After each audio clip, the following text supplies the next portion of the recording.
Hi everybody, welcome back to our channel. I am back with a new video. In today's video, I'll be showing you the ways to compress video with Clipchamp. In order to compress video with Clipchamp, you could follow these simple steps. Now, first thing first, make sure that your device is connected to an internet connection. Then, you want to go ahead and open up the Clipchamp account. Now, here are two options to launch Clipchamp, including open it online version or desktop version.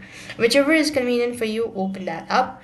And next thing you want to do is click on create a new video options to start editing a video from scratch. After which you want to click the import media button to locate the video you want to compress from your PC, OneDrive, Google Docs, Dropbox or Xbox, and click open to import it.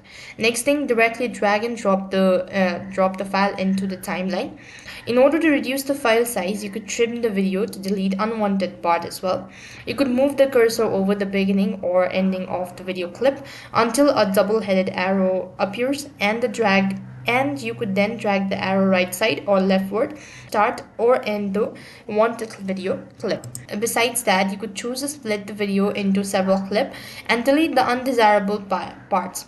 You could then move the playhead to a place where you want the split to occur and click the split icon as well. After that, you could go ahead and export the video.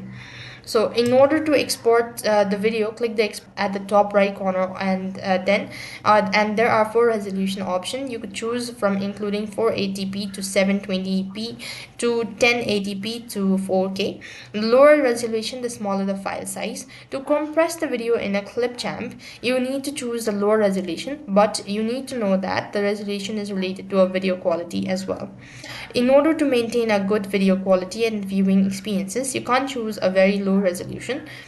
So finally, click the save to your computer button, then it will be added to your account. This is how you could compress video with Clipchamp. That's all for this video.